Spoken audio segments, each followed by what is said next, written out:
કરીએ તો 39 દિવસ બાદ ચૈતર વસાવાએ પોલીસ સમક્ષ આત્મસમર્પણ કર્યું છે। એની વિગતો મળી રહી છે કે આજે કોર્ટમાં ચૈતર વસાવા હાજર રહેશે। સવારે 11 વાગે ડેડિયાપાડા કોર્ટમાં ચૈતર વસાવાની પેશી થશે।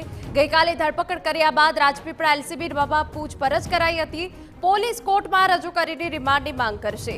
ચૈતર વસાવાને ડેડિયાપાડા કોર્ટ લઈ જવાના રસ્તે ચુસ્ત સુરક્ષા વ્યવસ્થા ગોઠવાઈ છે। ગઈકાલે જ્યારે આત્મસમર્પણ કર્યું હતું ત્યારે હજારોની સંખ્યામાં આદિવાસી સમર્થકો ઉમટી પડ્યા હતા અને નારા લગાવ્યા હતા। ત્યારે આજે જ્યારે કોર્ટ ખાતે લઈ જવામાં આવશે ત્યારે પણ સુરક્ષાને ખાસ ધ્યાનમાં રખાશે।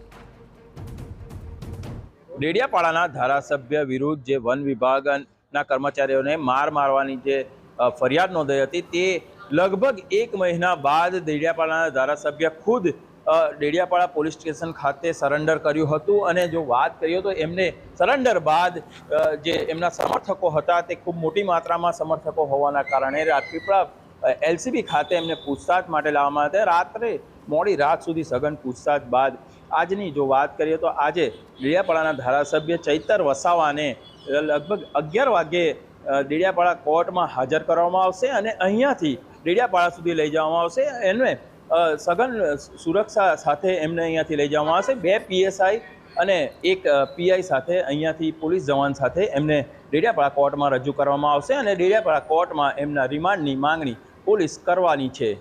વિશાલ પાઠક, TV9 નર્મદા।